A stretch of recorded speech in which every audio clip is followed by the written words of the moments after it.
Okay.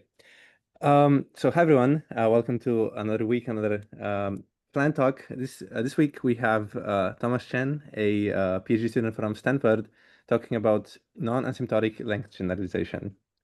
Take it away. Okay. Hey everyone. Thanks for coming to the talk, and thanks to Ane and Andy for inviting me. I'm happy to give the talk and share with you what we found. Yeah, so thanks for coming. Okay. So the work we're talking about today is non-asymptotic length generalization, and this is in collaboration with professors Tangyu Ma and Julian Li.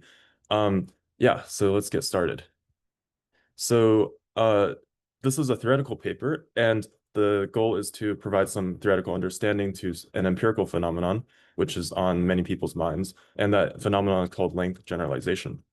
So length generalization is a phenomenon where a model which is trained on shorter instances of a task performs well on longer instances of the same task.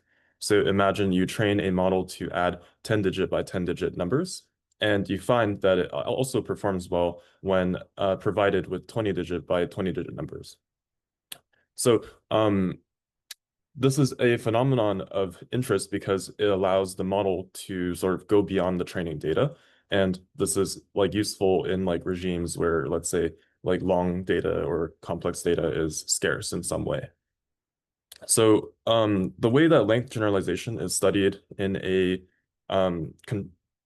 sort of experimentally is that you can have like a controlled setting where you train a transformer, let's say, from scratch on supervised data. So data of the form input and label. So the input is usually, let's say, like a binary string, and the label is just generated by applying some ground truth function onto the binary string. And the transformer is trained to minimize the empirical loss or something. And what people observe in this controlled setting is that for certain ground truth functions, so for certain functions which form the label from the input, there is length generalization, and for other ones, there is not. And this is like a very interesting phenomenon that has received a lot of attention and which has culminated in something called the RASP-L conjecture, which is from prior work, and it says that when you train a transformer in this controlled setting, so from scratch on supervised data, if the ground truth function is expressible by a short RASP program, I'll explain briefly what that means, then the transformer usually learns the function, the ground truth function, in a length generalizable way. And in contrast, if the ground truth function is not expressible by a short RASP program, then there's usually no length generalization observed in the final trained model. So I'll just briefly explain what RASP is. So RASP is a programming language like C++, except there is a restriction in the set of operations that you are allowed to use. And as a result, the set of functions which can be expressed in RASP is much smaller than in C++. But the upside of that is that RASP is sort of meant to capture the set of functions that transformers can express. So it's a theoretical model for transformers in that sense. So yeah, this RASP, but coming back to the RASP-L conjecture, so this is an empirical conjecture which sort of explains in a way like which ground truth functions are learnable in a length generalizable way. And that corresponds exactly with which ground truth functions have short descriptions in RASP. So the point of this work is to, in an abstract setting of learning, can we provide a sort of quantitative version of the RASP conjecture, or just more generally, a quantitative version of the sort of, let's say, theorem statement that if the ground truth function's description length is small, then length generalization occurs. So we try to instantiate this for many different function classes, and we'll see the differences in sort of the degree to which this statement can hold for different function classes. Okay, so I've provided a high-level overview of what this work is about. So the questions that I still need to answer are perhaps like, in this abstract setting of learning, what is our notion of learnability? And in particular, how does it relate to length generalization? So what does it mean for a trained model to length generalize? And another question is sort of how do we quantify the degree to which like a statement like this is true? So how small does the ground truth description length need to be in order for length generalization to occur? So I will answer all of this in turn. So let me start with the setup of our problem. So the theoretical framework of the learning.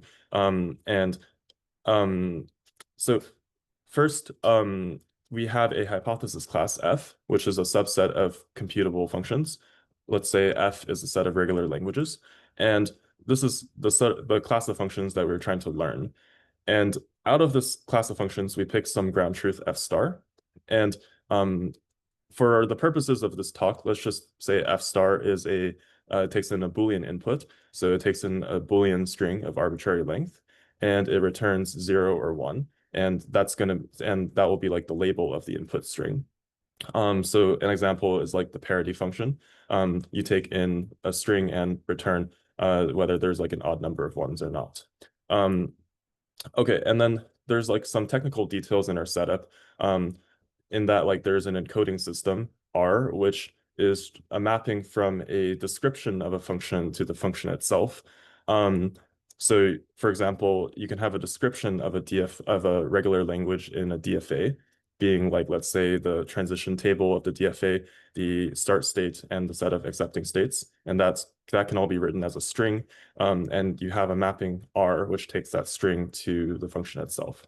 And okay, so in addition, we will be interested in what we will call a length n training set, which essentially consists of all strings and labels, where the string has where we include all strings of length at most n for some parameter n, and n can vary. So we're interested in such a data set because we sort of want to study the effect of length on the learning algorithm, and so we include all strings of length at most a certain length. Okay, and our learning algorithm abstractly is a mapping between a training set, like the one we described above, and a description of a function. So that's why the output of this A is 0, 1 star. And for simplicity, we can just think of, let's say, the learning algorithm as taking in the training set and outputting the function itself, if that's easier to think of. But essentially, that's what's happening here. So the learning algorithm takes in the training set, and let's say it is doing something like running stochastic gradient descent on the training data with a particular architecture. It will eventually return a model. So it would return some function in this hypothesis class F, and the returned hypothesis is kind of like the trained transformer if we try to make an analog to the empirical setting. Does that all make sense for now?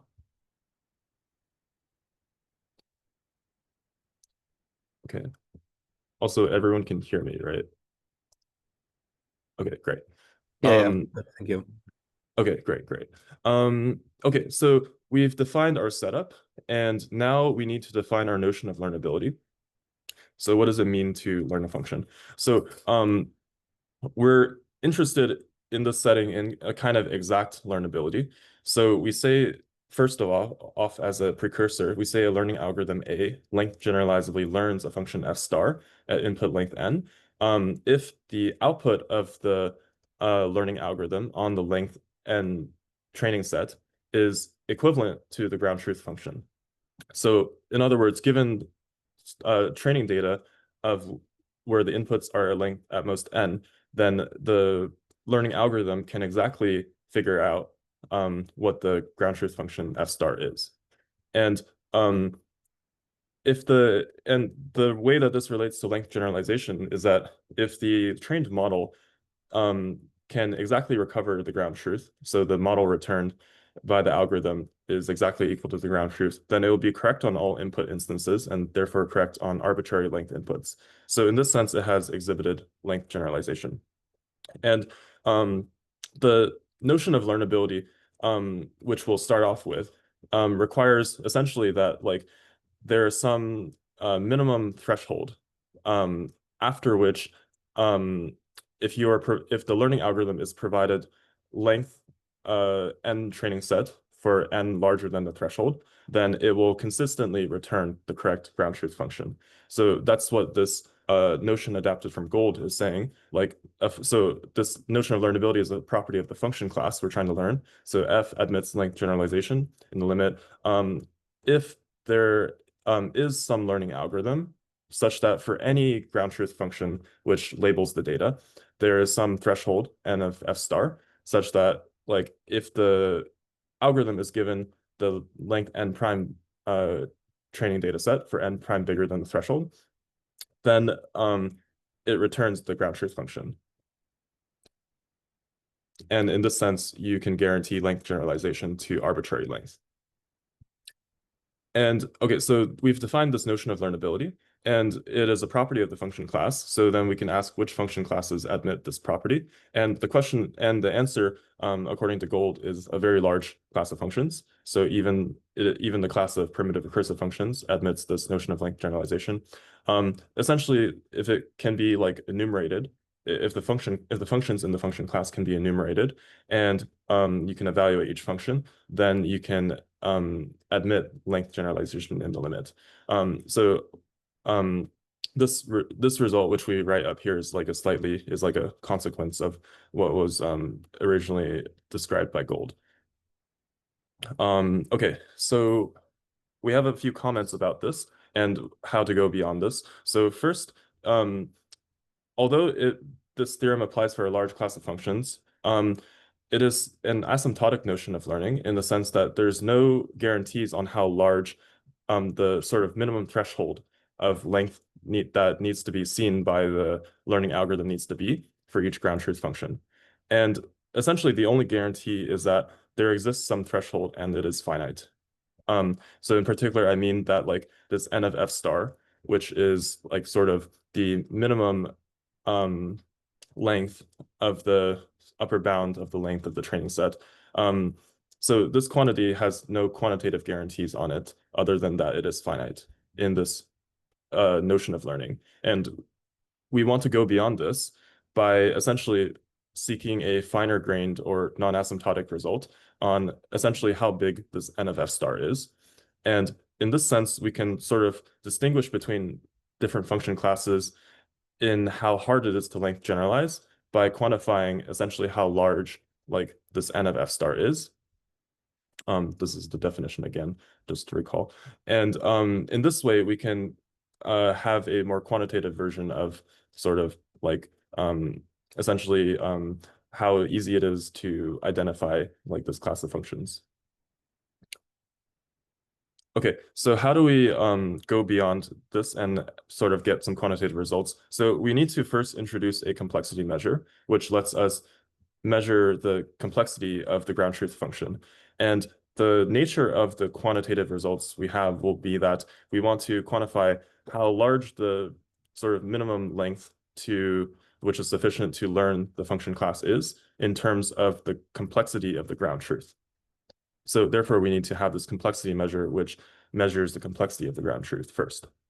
So just to give an example of one of these, so first, the complexity measure takes in a description of a function as a string and returns a natural number, which is just the complexity of that function.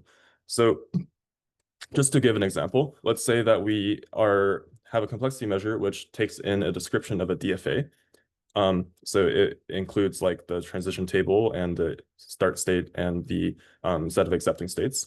And it returns, let's say, the length of that description. So just an example in the first bullet point here. So then this is a valid complexity measure. And another complexity measure could be that you accept it takes in as input the description of the DFA, and it returns the number of states in the DFA. This is also another valid complexity measure. And there's some technical details about some mild assumptions that we require the C to hold, or the C to have.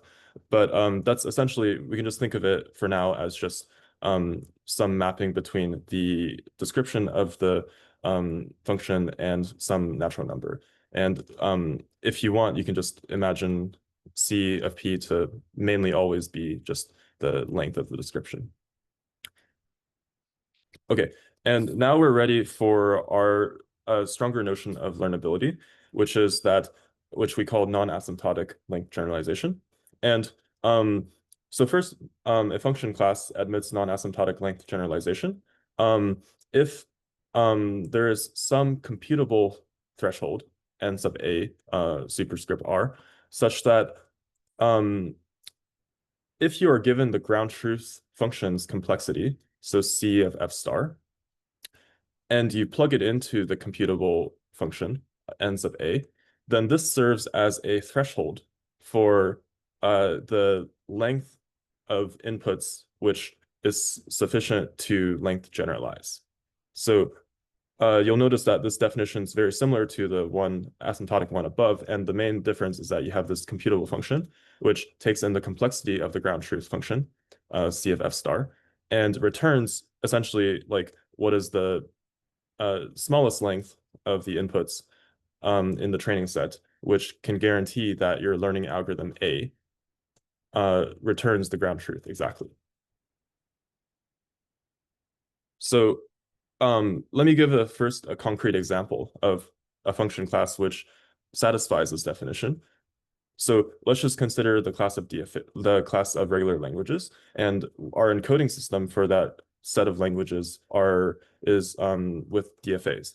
So we denote this encoding system as R, and we can just think of it as a mapping between transition table, start state, accept states to like the language of that DFA. And for now, let's also take the complexity measure to be a mapping from the same description of the DFA to the number of states in the DFA.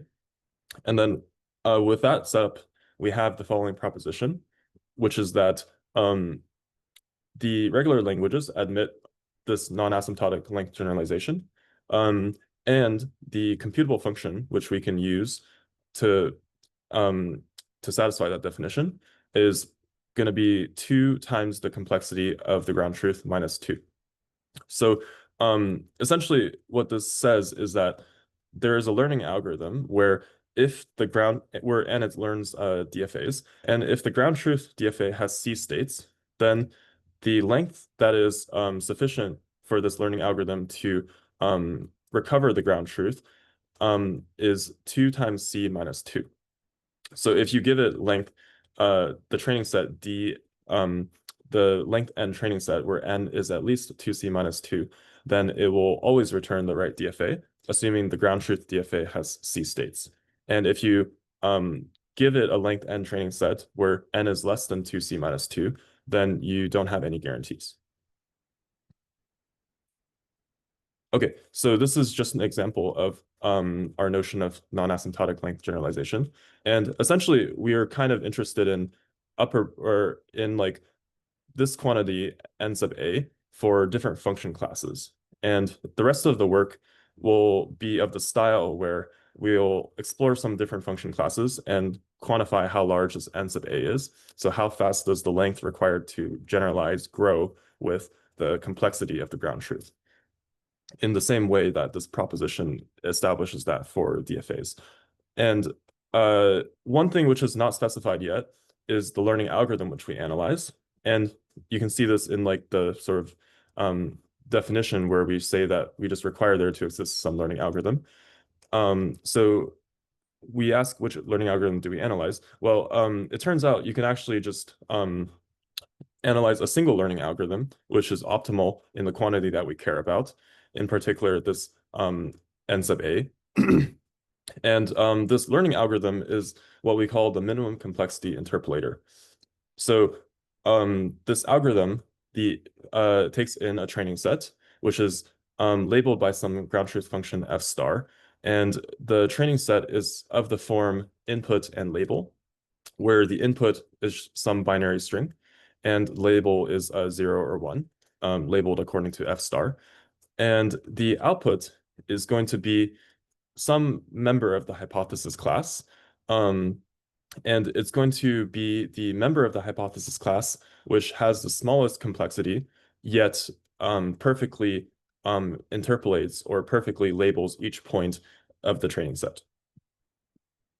So this is called the minimum complexity interpolator. And the property of the minimum complexity interpolator, which makes it the reason we study it in particular, is that it is uh, optimal over all algorithms with respect to this measure that we care about, this n sub a, um, which is which essentially means that like if we consider the function class of functions in F of complexity at most some number C, then um, the length of inputs required by the minimum complexity interpolator to learn this class is going to be this at most that of any other algorithm. So that's what this statement says. And moreover, we have a characterization of this sort of minimum length sufficient to learn the functions of complexity at most C. And this characterization is that this quantity equals the smallest n, such that for any pair of functions in the function class, so for any pair of functions in the function class that are not equal and have complexity at most C, then there is some string whose length is at most this n, which distinguishes the two functions in the sense that it causes one function to be 0 and one function to be 1. So if you can upper bound this quantity, then you will have an upper bound for this quantity. And that is like the sort of style of the result of the following results. So we will analyze this quantity for various function classes. So we'll also term this quantity the length complexity. So like it's sort of like the shortest length you need to for the minimum complexity interpolator to learn the set of functions in your function class of complexity at most C. Okay. So now let me give an informal overview of our results, and then we'll talk about the results as well as like the proof sketch at the end. So, okay, so we have two sets of results, and the first one is relating to function classes in the Chomsky hierarchy, and the second one is relating to RASP, which is the function class relating to transformers, which I mentioned in the beginning. So first, for the Chomsky hierarchy, we study DFAs and we study CFGs. And the DFA result we just showed, and that one says that if the ground truth DFA has C states, then the length of training inputs, which suffices for length generalization, is 2C minus 2. And for CFGs, in contrast, we have a impossibility result, which says that there is no such computable function which takes in the description length of the ground truth and returns an upper bound on the length of training inputs, which is sufficient for length generalization. In the same way, so the style of result which we have for DFAs does not hold for CFGs. So no computable function encompasses, for example, upper bounds of the form like linear in the description length, exponential in description length, exponential in exponential description length. So it encompasses like all of these computable functions. So it's a impossibility result against something of the style for DFAs holding for the set of CFGs. So those are the results for Chomsky hierarchy. And for RASP, we study a subset of one layer CRASP and two layer CRASP. And CRASP is a variant of RASP. And we study one layer and two layer CRASP, which kind of is an analog to like a one layer transformer set, the class of functions of expressed by one layer transformers and the set of functions expressed by two layer transformers.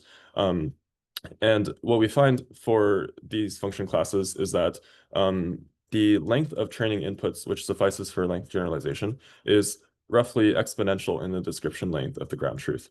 And this is, we find this to be the case for the one layer CRASP function class and also for the subset of the one layer CRASP function class and the subset of the two layer CRASP function class. So here we see kind of a dichotomy between, for DFAs, you have a bound in the length of the training inputs to length generalized that's roughly linear in the number of states and as well as the description length of the ground truth. And for RASP, at least for 1 layer and 2 layer, it is like the function is now exponential. And for CFGs, it's not bounded by any computable function. So this is these are the results. And we'll start off by talking about the CFG results, and then we'll go into the RASP results, and the RASP results constitute the main results for this work. Okay, so the CFG results follow, so it's a negative result, and it follows from an equivalence between our notion of learnability and the decidability of what we call the language equivalence problem for the sort of class of functions with a particular encoding system. So in particular, let's suppose that we are given two CFGs, and they're like descriptions of CFGs, so they're like pieces of code, and you need to decide whether or not the language of the CFGs are the same or if they're different. And this problem is in general not computable, so there cannot be a single algorithm which, given like these two snippets of code, determines if they agree on all strings or if they disagree on some string. And like this fact of the class of or for the set of CFGs is going to imply that by the equivalence between the notion of learnability, which we study, and the decidability of the language equivalence problem. So this undecidability of this problem will imply that the class of CFGs is not learnable in the sense that we study in this paper. And that's where sort of our negative result comes from. So the key lemma is this lemma you see here, which is that if like the complexity measure satisfies some mild conditions, then the language equivalence problem for the encoding system of CFGs, this is decidable if and only if the class of functions encoded by CFGs admits non-asymptotic length generalization. So there is some computable function which can take the complexity of the ground truth function and return an upper bound on the length of training data, which will be sufficient for length generalization or for identifying the ground truth function. Okay, so yeah, so that's the negative result for CFGs. Just to summarize, it is that like the length complexity is not upper bounded by any computable function. In contrast to like DFAs, where it is upper bounded like by like 2 times the number of states minus 2. Okay, so now I'll talk about CRASP. So first, let me describe what CRASP is, and then I'll talk about the subset of CRASP that we study. And finally, I'll talk about the proof sketch of the theorems that we have about CRASP. So CRASP, like I mentioned before, is a programming language, kind of like C++, except you have a restriction on the set of operations that you can use, and you can only use certain operations, and those are just depicted in this table you see here.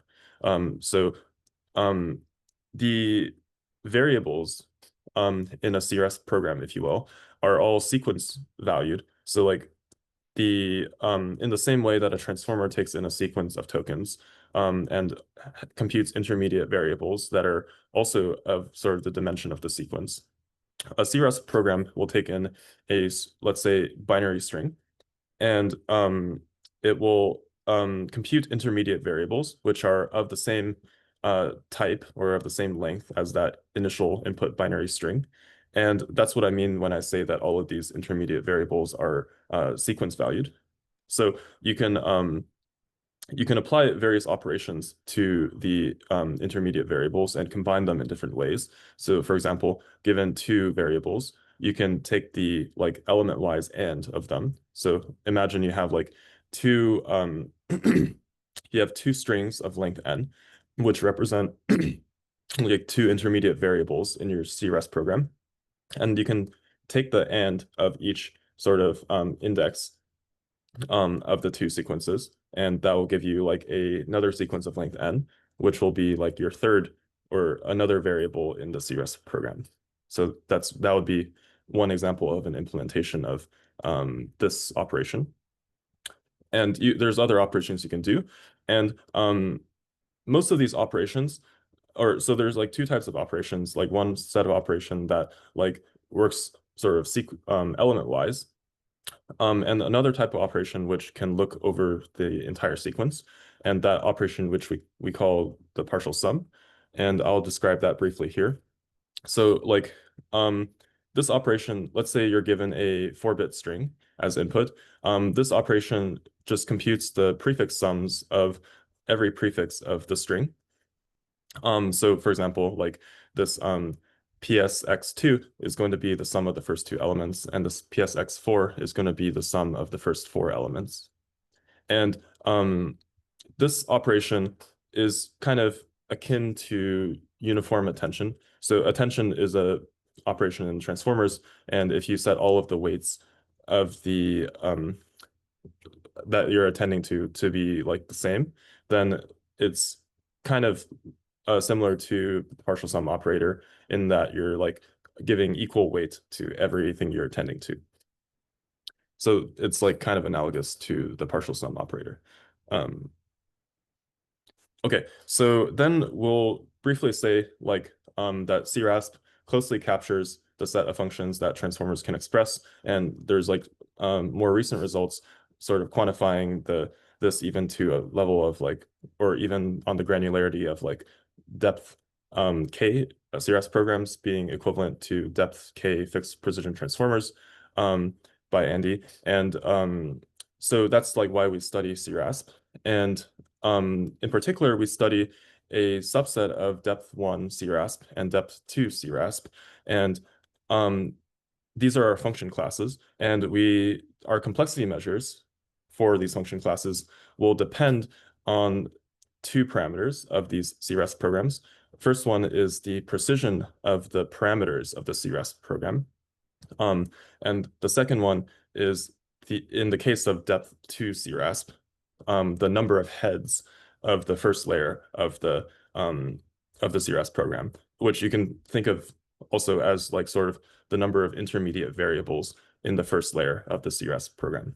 So we'll call these two parameters T and K, and our results will be of the style we want to quantify the length of training inputs, which suffices for length generalization in terms of T and K of the ground truth CRASP program.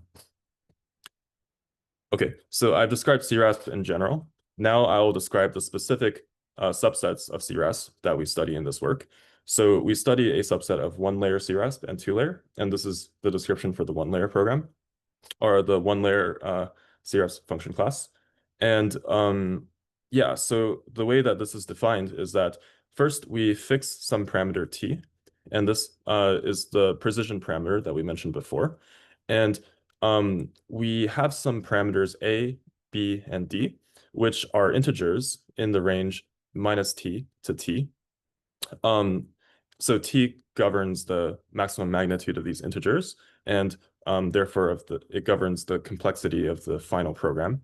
And the function with parameters A, B, and D is going to be of the form. So first you take the input string x. So again, x is a binary string, and you take the sum of the bits. So you just add up all of the bits, and so that we call the partial sum of x at the last position, and then we take a linear combination of this partial sum along with the length of the sequence n and maybe some constants d, and we just check whether some linear combination of these three quantities is bigger than 0. So there's a sign, and this sign is going to return 1 if this quantity is bigger than 0, and it will return 0 if it is less than or equal to 0. So there's like some partial sum, there's some nonlinearity, and we call this this is like our subset of 1-layer CRASP, which we study. And And all of these three parameters, A, B, and D, are the parameters up here, and their complexity or their precision is bounded by this parameter T. Okay, and one comment which I'll make about like the class of functions of the form depicted in this equation is that the description length of these programs is going to be like some constant times log t, because to describe a program in this class, you just need to specify A, specify B, and specify D, and these can all be specified with log t bits. Okay, and this is just a depiction of a CRASP1 function. So let's say that the input is 4 bits. One thing I should mention is that the CRASP program is nice in that it can handle inputs, or it's defined as a single circuit, which handles inputs of any length. So it's a natural object to study. Yeah, so let's suppose that we're given 4 bits as the input. Then it will first compute the partial sums. So the partial sum, the first term of the partial sum, or the first element in the sequence after applying partial sum is just going to be equal to the first element of the input. And the second element of the sequence, which results from applying the partial sum on the input, is just going to be like x1 plus x2. And analogously, you can define these two terms. And then you apply like the linear combination and thresholding to get the output of the functions on all of the prefixes of the string. So this is the output of the function, the CRASP function on just the first bit, and this is the output of the function on the entire string. And we'll just take the last bit of this final sequence as the output.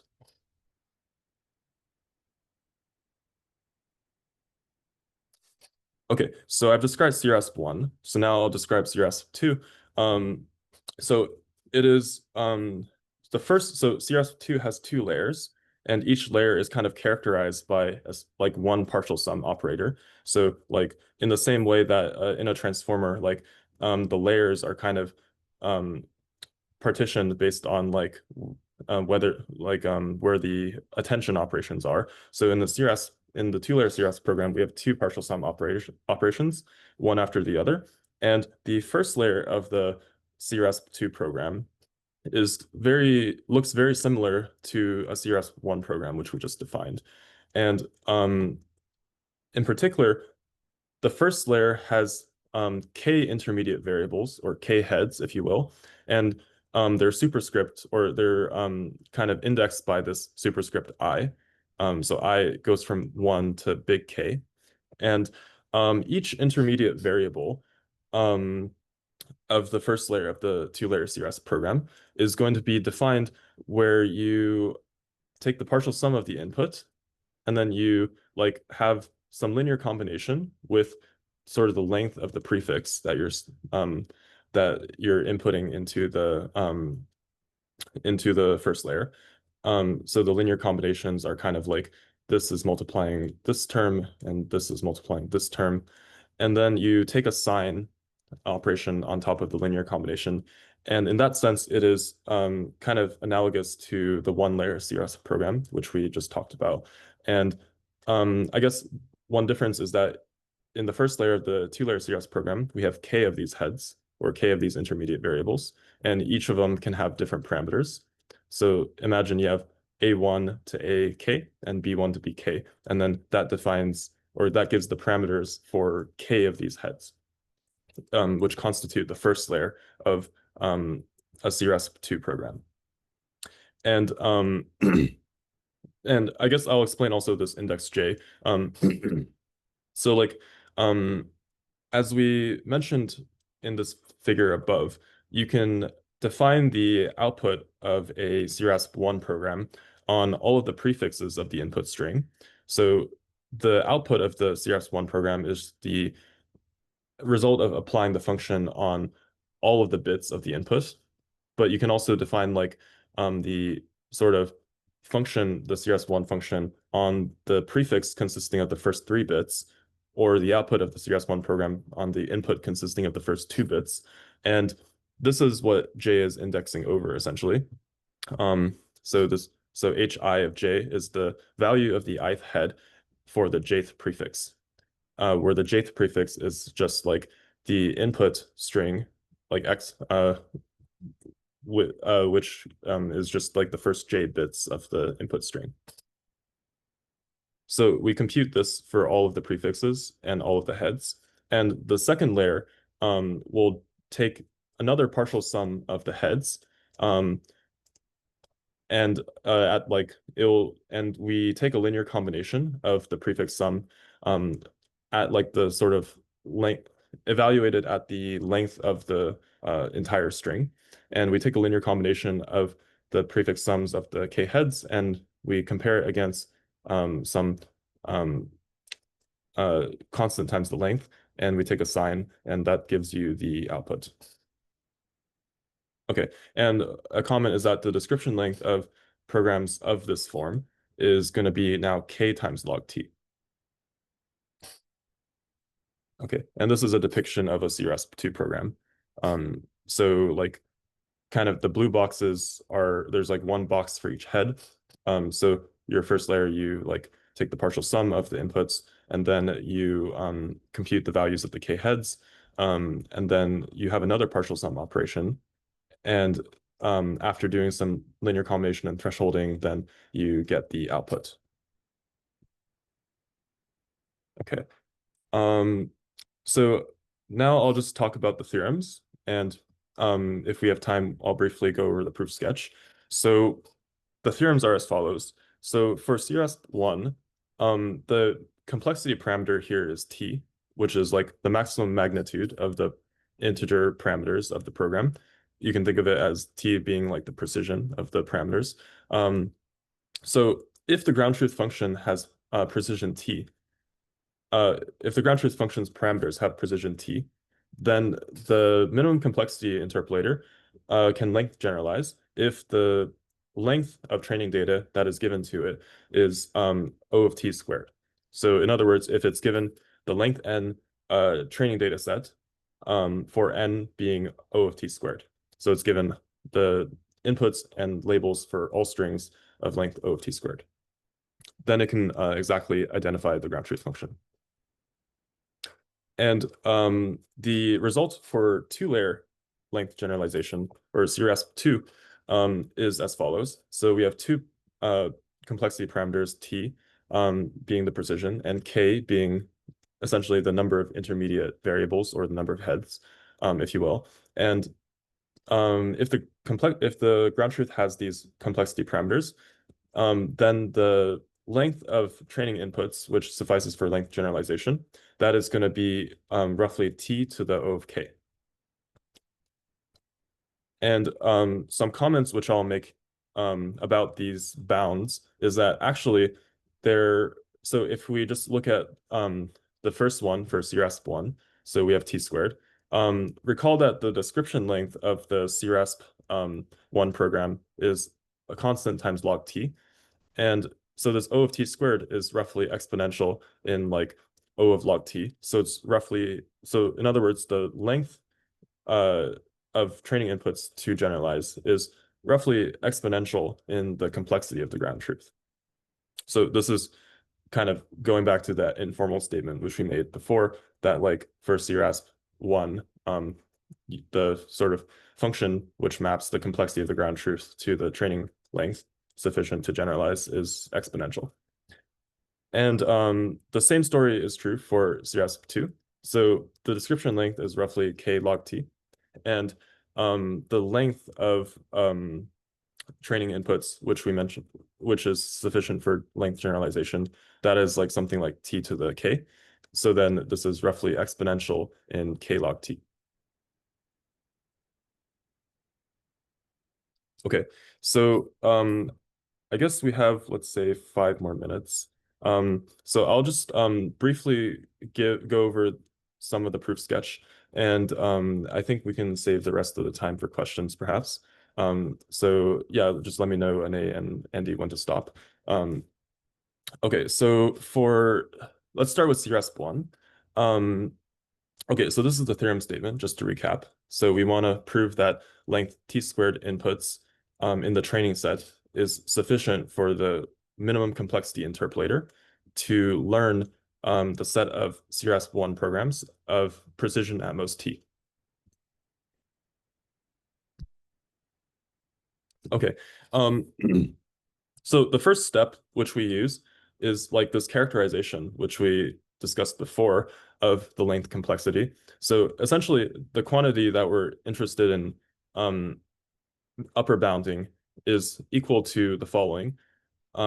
So it's like if we want to learn the class of CRS1 programs of precision at most t, then it would be sufficient for every pair of CRS1 programs of precision at most t to find a string which distinguishes these two unequal programs, where the string's length is at most t squared. So this would be sufficient to prove the theorem by this characterization, which we have above. And yeah, so then the sort of sketch is that we just pick two arbitrary functions, f and f prime, in this class of CRS1 programs where all of the parameters must be precision MST. And we want to prove that there exists some short string. In this case, short means the length is at most t squared, such that the string will distinguish the two functions in the sense that it causes one of the functions to be 1 and the other function to be 0. So for simplicity, let's ignore kind of the bias or the intercept terms in the CRS1 program, and let's just assume that f is of the following form, where you just take the partial sum of this input string x, evaluated at like the final position, and you just check whether it is bigger than some combination of parameters times the length of that string.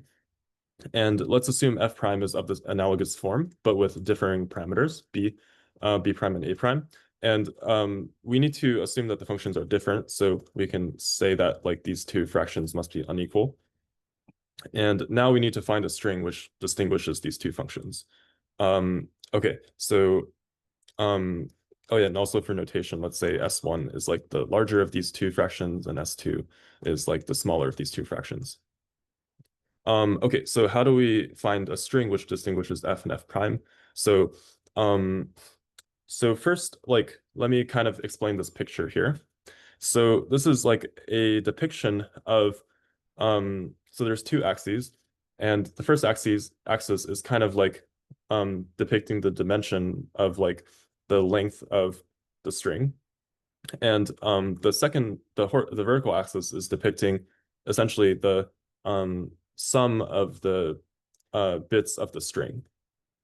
And like on this plot, we can kind of describe exactly when f outputs 1 and when f outputs 0. And we can also describe exactly when f prime outputs 1 and when f prime outputs 0. So in particular, if we look at, let's say, just f, so f is just the linear threshold function over these two quantities. So this is the this is the y-axis of the graph below, and this is the x-axis. So f just checks if the partial sum, the y-coordinate, is bigger than some slope times the x-coordinate. So and let's say that like yeah, so we have like the sort of the larger slope corresponding to this line and the smaller slope corresponding to this line. And if there's a lattice point, if there's a lattice point which is sort of like above one of the lines here, then it will cause that function to output 1. And if it's below one of the lines, it will cause that function to output 0. And each lattice point kind of corresponds to a string in the sense that like for every string you can compute like its partial, the sum of the bits and its length, and that will fall somewhere on this plot. And therefore, the game kind of boils down to like, can we find a lattice point which is between these two lines?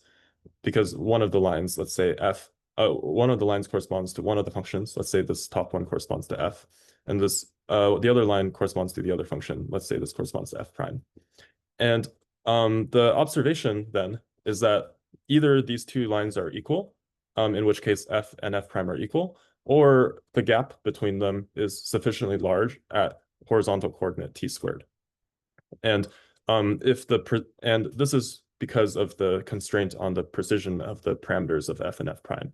So because f and f prime, the parameters are all magnitude at most t, then there must exist some lattice point with horizontal coordinate t squared that is sort of between these two lines, and therefore causing, let's say, f prime to output 1 and f to output 0.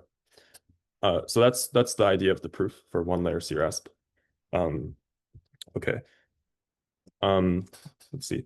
Andrew, should I keep going or should we hold for questions? Probably a good time to stop for questions. Okay, sounds good. Okay, yeah, thanks so much, Thomas. Thanks for the talk, and yeah, we'll stop the recording now and get to the questions if there are any.